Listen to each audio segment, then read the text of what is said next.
بسم الله الرحمن الرحيم.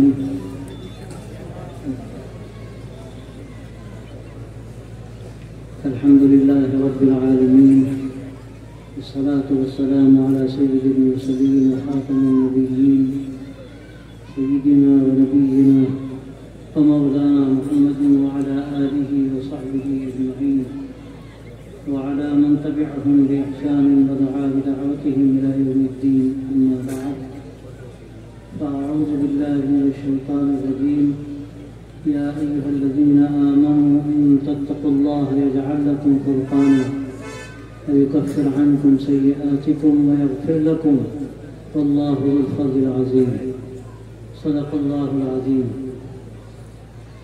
حضرات علماء کرام اور میرے دینی اور ایمانی بھائیوں، میرے لیے سعادت ہے کہ میں یہاں اس اجلاس میں حاضر ہوں، اور الحمدللہ سے پہلے متعدد مرتبہ مجھے شرف حاصل ہوا ہے، اور حضرت مولانا محمد عبداللہ مویسی دامت برکاتہم نے جو محال سنبھال رکھا ہے، اور اپنی اس پیرانہ سالی کے باوجود وہ جس طرح جہد مسلسل میں مشغول ہیں، اللہ تعالیٰ ان کو صحت و عافیت کے ساتھ عمر میں برکت عطا فرمائے، اور یہاں یہ جو باغ ہے اللہ تبارک و تعالیٰ اس کی حفاظت کرے اور اس کے اور بہتر سے بہتر ثمرات سامنے آئیں۔ میں اس پر مبارکباد دیتا ہوں اور امید کرتا ہوں کہ آپ آئے ہیں تو آپ یہاں سے کچھ لے کر جائیں۔ آپ کے سامنے بڑی مفید باتیں آئی ہیں اور آئیں گی۔ میں صرف چند باتیں عرض کرنا چاہتا ہوں، نہ کسی طویل گفتگو کا موقع ہے نہ اس کی ضرورت ہے۔ میں نے جو آپ کے سامنے قرآن مجید کی آیت پڑھی ہے، اس پہ ایک بڑی حقیقت بیان کی گئی، اور اس وقت ہم اس کی ضرورت محسوس کرتے ہیں کہ اگر ہم مسلمانوں میں وہ جذبہ پیدا ہو جائے، وہ شوق پیدا ہو جائے، تو امید ہے اللہ کی ذات سے کہ جو آج ہمیں حالات منتشر نظر آتے ہیں، اس میں ایک بگاڑ نظر آتا ہے، ان کا بدلنا کچھ بھی مشکل نہیں۔ سب سے پہلی ضرورت یہ ہے کہ خود ہمیں اپنے آپ کو بدلنا ہے، ہمیں اپنی زندگی کا جائزہ لینا ہے اور پورے دین کو سمجھنے کی کوشش کرنی ہے۔ ایک مزاج ہمارا یہ ہے، ہم یہ سمجھتے ہیں کہ دین میں چند رسمیں ہیں، ہم ان کو کر لیں، اس کے بعد ہم پر کوئی ذمہ داری نہیں۔ سمجھنے کی ضرورت یہ ہے کہ یہ ایک پورا نظام زندگی ہے، ایک دستور حیات ہے جس کا اللہ نے ہمیں مکلف کیا، جس میں عقائد بھی ہیں، عبادتیں بھی ہیں، معاملات و معاشرت کا پورا نظام بھی ہے۔ ہمیں غور کرنے کی ضرورت ہے کہ ہم کس حد تک اس کا ساتھ دیتے ہیں۔ جو اسلام نے ہمیں زندگی کا طریقہ دیا، اللہ کے رسول صلی اللہ علیہ وسلم نے ہمیں جو حقیقتیں ہمارے سامنے بیان فرمائیں، ہم کس حد تک اس کا ساتھ دیتے ہیں۔ آج جو ہماری زندگی ہے، کہاں کہاں ناہمواریاں ہیں اور کہاں کہاں ہم اسلام کے خلاف قدم بڑھاتے ہیں، اسلامی نظام اور شریعت کے دیے ہوئے طریقے کے خلاف ہم آگے بڑھتے ہیں، اور ہمیں یہ احساس نہیں ہوتا کہ اللہ نے ہم پر کیا ذمہ داری ڈالی۔ اللہ تبارک و تعالیٰ قرآن مجید کے اندر یہ بات فرماتا ہے کہ ایمان والو، اگر تم اللہ کا ڈر پیدا کر لو، اللہ کا خیال، اس کا تمہارے اندر لحاظ پیدا ہو جائے، تو یاد رکھو اللہ تبارک و تعالیٰ تمہیں ایک شان امتیازی عطا کرے گا، ایک وہ زندگی عطا کرے گا جس کو دیکھ کر لوگ اسلام کے قریب ہوں گے۔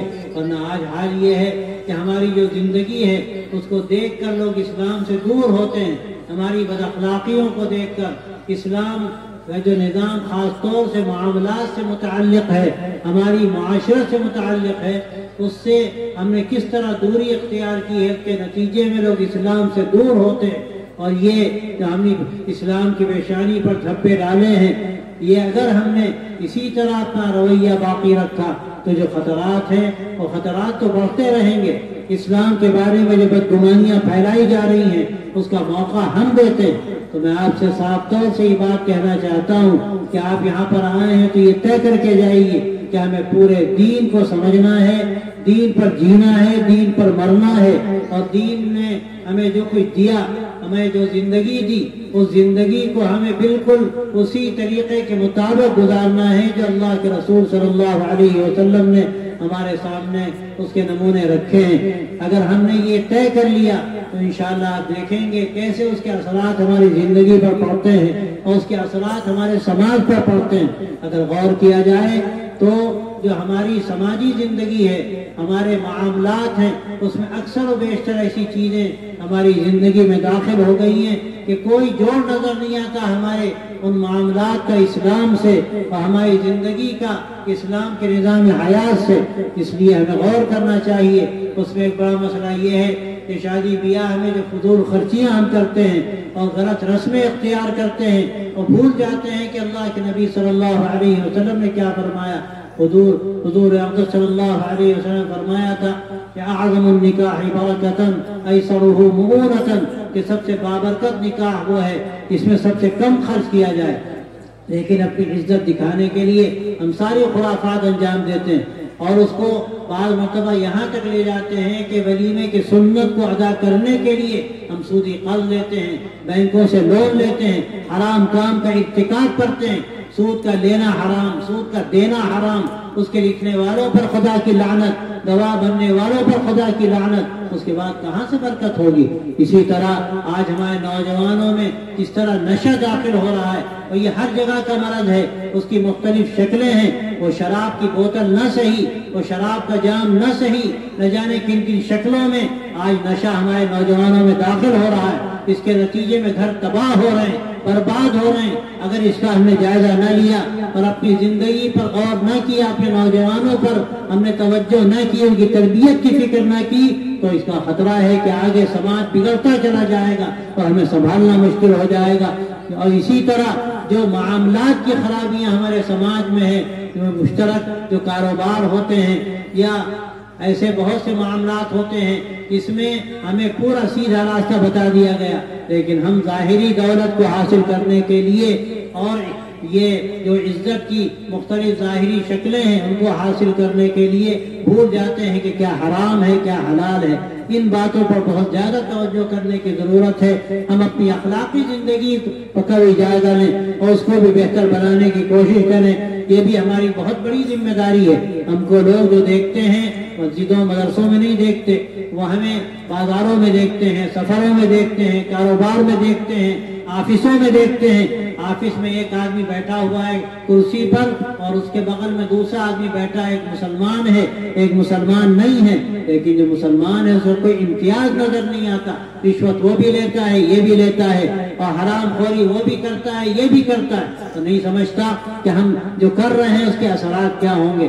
حرام مال اگر پیٹ میں جاتا ہے تو یاد رکھیے وہ آگ کا انگارہ ہے۔ حدیث میں آتا ہے کہ اگر آدمی حرام مال کھاتا ہے تو جو لقمہ وہ دے رہا ہے وہ لقمہ تر نہیں ہے، وہ آگ کا انگارہ ہے۔ اس کا اندازہ آج نہیں ہوتا، کل مرنے کے بعد ہوگا۔ ہمیں سوچنا چاہیے کہ ہماری کمائی کے ذرائع کیا ہیں۔ کوئی اگر حرام ذریعہ ہے تو اس کا نقصان صرف ہماری ذات تک نہیں ہے، ہماری نسلوں تک وہ نقصانات جائیں گے۔ تو میرے بھائی اور دوستوں، میں لمبی بات کہنا نہیں چاہتا، یہ ضروری باتیں جن کی طرف بہت توجہ کی ضرورت ہے۔ جیسے میں نے عرض کیا کہ یہ اسلام ایک پورا نظام زندگی ہے۔ آدمی اللہ کے حوالے کر دے اپنے آپ کو کہ ہمیں جو کرنا ہے اللہ کے حکم کے مطابق کرنا ہے، اللہ کے نبی صلی اللہ علیہ وسلم کے فرمان کے مطابق کرنا ہے۔ اگر یہ ہم نے طے کیا ہے تو یہ ہماری زندگی ہمارے لیے ایسی روشنی بن سکتی ہے کہ جو دور دور تک پہنچے گی اور لوگوں کو اس سے فائدہ پہنچے گا۔ اور اگر خدا نہ خواستہ ہم اپنی منمانی کرتے رہے، رسم و رواج میں پڑے رہے، جھوٹی عزت کے لیے، معمولی دولت کے لیے جس کی کیا قیمت ہے دنیا میں، حضور اقدس صلی اللہ علیہ وسلم نے اس کی ایک مثال بیان فرمائی۔ ایک حدیث میں صحابہ رضی اللہ عنہ کے ساتھ آپ گزر رہے تھے، ایک بکری کا بچہ مرا ہوا پڑا تھا اور وہ بالکل سڑنے کے قریب تھا، کان بھی کٹا ہوا۔ آپ نے فرمایا کہ لے لے کوئی اس کو، اس سے فائدہ اٹھائے۔ صحابہ نے عرض کیا اللہ کے رسول یہ کس کام کا ہے؟ کان بھی کٹے ہوئے، اب یہ سڑنے اور بالکل آخری حد تک پہنچ چکا، سڑنے کے قریب ہے، کس کام کا ہے؟ اس کی کھال بھی کام کی نہیں۔ آپ صلی اللہ علیہ وسلم نے فرمایا اللہ کے نزدیک دنیا کی قیمت اس سے بھی بدتر، اس سے بھی کم تر۔ جو اس دنیا کے لیے ہم مرتے ہیں اور ہمیں خیال نہیں ہوتا ہمیں کیا ملے گا، اور بالکل حرام و حلال کا خیال نہیں ہوتا، پیسہ آئے کیسے ہی آئے، حرام طریقے پر آئے حلال طریقے پر آئے، ہمیں یہ خیال نہیں ہوتا کہ اس کی نحوست ہماری نسلوں میں جائے گی۔ اور اس کی بے برکتی ہمیں اپنی آنکھوں سے دیکھنی پڑے گی۔ تو میرے دوستوں اور بھائیوں، ہم یہاں سے طے کر کے جائیں کہ ہمیں یہ نظام درست کرنا ہے۔ وراثت کا مسئلہ ہے، اکثر ہم دیکھتے ہیں دیندار لوگ ہیں لیکن وراثت کی تقسیم شریعت کے مطابق نہیں کرتے، جبکہ قرآن مجید میں ایسی صراحت کے ساتھ یہ بات کہی گئی ہے۔ ایک جگہ پر وراثت کا جو نظام بیان کیا گیا، میں تو کہتا ہوں کہ نہ قرآن، نہ نماز کا، نہ روزے کا، نہ اور بڑے بڑے جو اہم ترین کام ہیں، عبادتیں ہیں، فرائض ہیں، ان کا پورا نظام اور پوری تفسیر آپ کو ایک جگہ نہیں ملے گی۔ جس طرح وراثت کے بارے میں قرآن مجید میں ایک جگہ پوری تفسیر بیان کر دی گئی کہ کس کا کیا حق ہے۔ کسی کا انتقال ہو گیا، اس کے بیٹے ہیں، بیٹی ہے، اگر اس کی بیوی ہے یا اس کے ماں باپ ہیں، اللہ تبارک و تعالیٰ نے سب کا حق طے کر دیا، بلکہ یہ اعلان کر دیا کہ یہ اس کا ہو گیا۔ اب کوئی اگر وراثت کی تقسیم شریعت کے مطابق نہیں کرتا، اپنی بہن کو حق نہیں دیتا، یا اپنے جو اور دوسرے اصحاب الفروض ہیں جن کے حق اللہ نے طے کر دیے ان کو حق نہیں دیتا، وہ حرام کھاتا ہے، وہ گویا کہ ڈاکہ ڈالتا ہے اپنی بہن کے گھر پر، اس لیے کہ اس کا وہ پیسہ جو اللہ نے اس کے لیے متعین کر دیا وہ نہیں دیتا۔ اور زبان پہ یہ جملہ آ جاتا ہے، ارے بہن نے تو معاف کر دیا، ارے بہن بیچاری کیا کرے، آپ نے حق ادا نہیں کیا، سماج کا دباؤ اس کے اوپر ہے، معاف کرے یا نہ کرے، وہ کیا کرے؟ کل قیامت میں اس کا ڈر ہے کہ وہاں وہ اپنے حق کا جب مطالبہ کرے گی، آدمی سب کیا کرے گا؟ حدیث میں آتا ہے کہ مفلس وہ ہے کہ جو بڑے اعمال لے کر گیا، بہت نمازیں لے کر گیا، بڑے روزے لے کر گیا، لیکن کسی کا حق مارا ہے، کسی کو ستایا ہے، کسی کے بارے میں اس نے سخت بات کہی ہے، سارے وہ آ جائیں گے وہاں پر اپنے حق کا مطالبہ کریں گے۔ اس کا نتیجہ کیا ہوگا؟ اس کی نیکیاں ان لوگوں کو دے دی جائیں گی جس کا حق اس نے مارا، اور جب نیکیاں ختم ہو جائیں گی تو ان کی برائیاں اس کے سر لا دی جائیں گی۔ اور حدیث میں آتا ہے کہ ساری نیکیوں کے باوجود وہ منہ کے بل کھینچ کر جہنم میں ڈال دیا جائے گا۔ اللہ تعالی ہم سب کی حفاظت کرے، لیکن ہمیں جائزہ لینا چاہیے کہ کسی کا حق ہمارے ذمہ نہ رہ جائے۔ یہ وہ باتیں ہیں، اس وقت بڑی ضرورت ہے سماج میں ان کی۔ میں تو سمجھتا ہوں کہ آپس کے جھگڑے ہیں، لڑائیاں ہیں، اس کے سب سے بڑے دو اسباب ہیں۔ ایک تو یہ کہ وراثت کی تقسیم شریعت کے مطابق نہیں ہوتی، اور دوسری یہ کہ ہماری زبان پر ہمیں قابو نہیں، جو چاہا جس کو کہہ دیا، برا بھلا کہہ دیا، کوئی تبصرہ کر دیا، کوئی الزام لگا دیا، تہمت لگا دی، اور یہ خیال نہیں ہوا کہ اس کا کیا نتیجہ نکلے گا۔ حدیث میں کتنی سخت باتیں کہی گئی، غیبت کے بارے میں کہا گیا، حسد کے بارے میں کہا گیا کہ وہ نیکیوں کو کھا جاتا ہے، جیسے لکڑی، آگ جو ہے وہ لکڑی کو کھا جاتی، آگ لگ جائے وہ لکڑی بالکل راکھ ہو جاتی۔ تو بھائیو، اپنی زندگی کا جائزہ لینے کی ضرورت ہے، عقائد میں پختگی ہو، یہ بنیاد ہے ہماری۔ اگر عقیدہ توحید پختہ نہیں ہے، ایک اللہ کا یقین ہو، الا لہ الخلق والامر، کان کھول کر سن لو، اسی کا کام ہے پیدا کرنا، اور اسی کا کام ہے نظام دنیا کا چلانا۔ اللہ کے اختیار میں سب کچھ ہے، سارا تصرف اس کا، ساری قدرت اس کی، سارے خزانے اس کے پاس۔ ہماری یہ ذمہ داری ہے اپنے عقیدے کو مضبوط کریں کہ وہی مشکل کشا، وہی حاجت روا، اسی کے آگے ہاتھ پھیلانا، اسی سے مانگنا، اور یہ سمجھنا کہ دنیا میں جو ہوتا ہے اللہ کے کرنے سے ہوتا ہے۔ توحید کا عقیدہ مضبوط ہو، عقیدہ رسالت کا مضبوط ہو، اس آخری شریعت کو ہم آخری شریعت سمجھیں۔ اور آج کے فتنوں کے زمانے میں اس موبائل نے نہ جانے دنیا کو ایک گھروندا بنا دیا، کوئی لندن میں بیٹھا ہے، کوئی امریکہ میں بیٹھا ہے، کوئی پڑوسی ملک میں بیٹھا ہے، اور ایسی خرافات ہمارے سامنے اس موبائل کے ذریعے سے گھر گھر میں داخل ہو رہی ہیں کہ اگر ہم دین کی حقیقت سے واقف نہ ہوں، ہمارا اگر اہل حق علماء سے تعلق نہ ہو، تو آپ یاد رکھیے کہ اپنے کو بچانا مشکل۔